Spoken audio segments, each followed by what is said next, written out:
It's Victoria here again. And today I want to talk about what happens after I do. And this is my opinion, by the way. I would like to say that there are two different types of I do. And most of you are, how will I put it? You are, you are mixing it up. There's a difference between, okay, there's I do after proposal, and there's I do after wedding. Don't mix the two up. The I do after proposal can be reverted. Young ladies and young guys, the I do after proposal can be reverted. I said I should remind you, for some people, you are doing too much. Some of you are doing too much after saying I do. Some of you are doing too little after saying I do.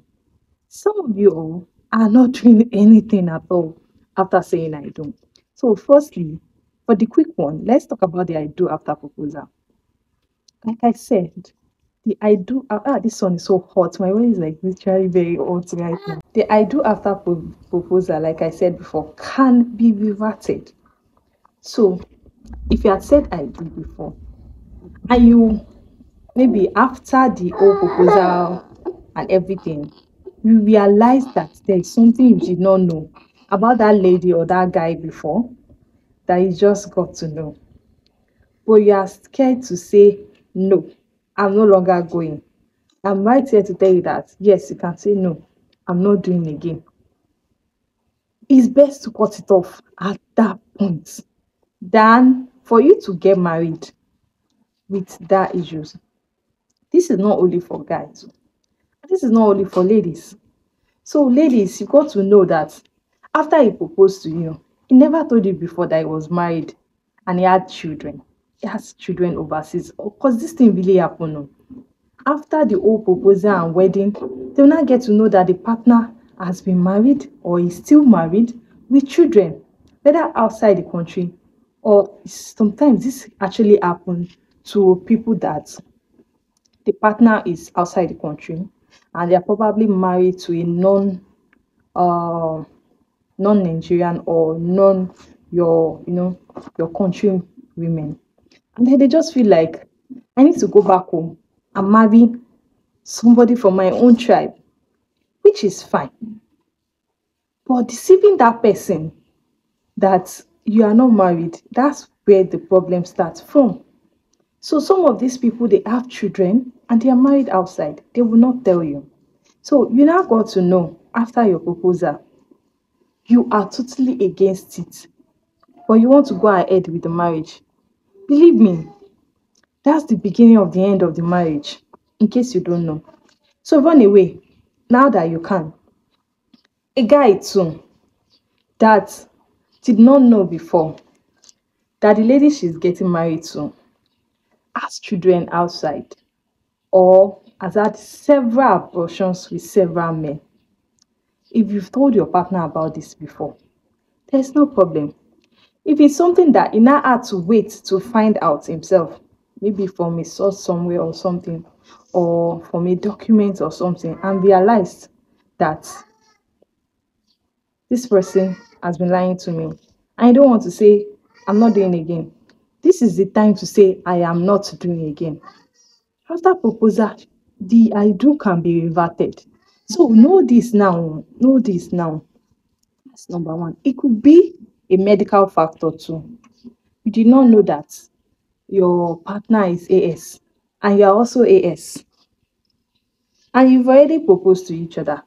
Please say no. Remove the stress from yourself for your future wedding, for your future marriage. Remove stress from your children by continuing that marriage. So say no now so that there won't be future complications. That's the first point. I do after proposal can be reverted. Know that. Now, because he has proposed to you, does not mean you guys are married. Does not mean that you have to do everything a married couple should do. If you want to do it, there's no problem. But if you are against it, or you don't really like it. You don't want to start washing clothes. You don't want to start going to his house to cook. You don't want to be going to his bedroom. Please don't do it. Don't, because maybe we've proposed. People will say that since we are getting married now, can I'm as well a wife? No. People get proposed to and they don't get married for years. Put that in your hand. So it is not in any way mandatory that you start doing things that you're supposed to do in marriage after proposal. Stop doing too much. If you have not been doing it before, why are you doing it now? You are beginning to do too much. Before you know itself, the man will start thinking that what's happening? All these epelesa, epelema, epele, all these things. You don't used to do it before. Why you start all of that? Stop doing too much. Some of you don't do anything at all. So because you have been proposed to, you're getting married soon, then you feel like, okay, I'm already there. Even all the little things you were doing before, that because of that he likes you. You now stop doing it because your leg is already inside again already. One leg is already inside. It's meaning the other leg. So you now decide that I'm not doing again. You now sat down, enjoying your life, not doing anything that was enticing him before or anything that was making him happy before. Because what? You feel like you're already inside. You're not doing anything. Problem can happen. Some of you are doing too little and saying that I don't want it to now look like I'm doing too much. I don't want it to now look like my own self is too much. So you're not doing anything at all. Um, Perfect example. Well, since you have not been relating with the family before, well, I don't really have to relate with the family anymore. You can go ahead a little bit. You can. Don't start doing too little. This is the right time to now meet his friends and family. Not before proposal, after proposal. So some of you are doing too little. Now, let's go to the next stage, which is I do after wedding. This one, it comes, there are some cases that are very typical in every family, but there are some cases that are special for your own family. Don't believe that because it worked for this family, it's going to work for you. It doesn't always work that way. You will face challenges that even the best books in the world on marriage and on relationship will not solve. You face challenges that even the best relationship experts or therapists will not be able to solve for you. And then you have to rely on what? Yourself, your partner, and most importantly, you have to rely on God. So, I do after marriage. That is not when you start counting everything that happens. You have to learn to overlook, which could be very hard. You have to learn to be able to pour out your mind in a very disciplined and cultured way. You have to learn to be able to forbear each other because things that do not irritate you before will start to irritate you, and things that do not make you angry before will start to make you angry. Little things will become so much. So you need to learn to always like take a step back before taking a step forward. Look back and look at was my reaction okay before you move ahead and say, my reaction is okay. So the next thing to do now is to pack my load. The next thing to do now is to send her out. Okay, okay. Take a step back. Rethink your moves. Rethink your partner's move before you make a decision. Don't think about things for too long. Don't think about it for too long. It's piling up. Once it start piling up, when it burst out open, everywhere will scatter. Don't take too little things as very serious, but don't pile up misunderstandings too. Look for a good time. But I'm not even here to tell you anything because, well, it's only God.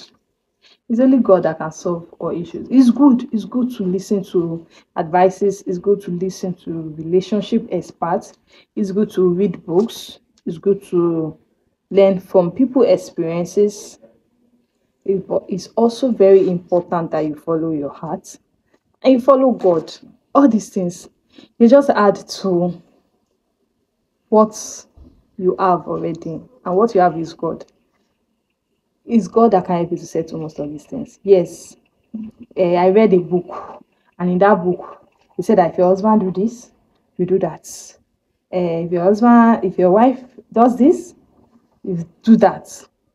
If your husband is coming home and is dropping clothes on the floor, you are going after him, picking up the clothes. As he's dropping the shoes, you are picking the shoe. Who has time? You are going to work. You are tired. He is tired. Does it work like that? No. So calm down. I think the most important thing after I do is calm down. I know that everything will fall into place at the right time. There's no there's no particular time for everybody. This one got married in 2019, gave birth in 2020. In 23, she already had 3 children. And so thing, she already built a house. They have 4 cars. It might work like that for you. It might even be better than that for you. It might be slower for you and your household. But everything comes at its own perfect time. So wait for your own perfect time. Go shisha. Don't use another person's clock to work. Wait for your own perfect time. That's all I can tell you. And I hope that you know that life is not a bed of roses. Challenges come, but keep your cool. Don't let your steez, keep your steez, no matter what, hold still. Okay?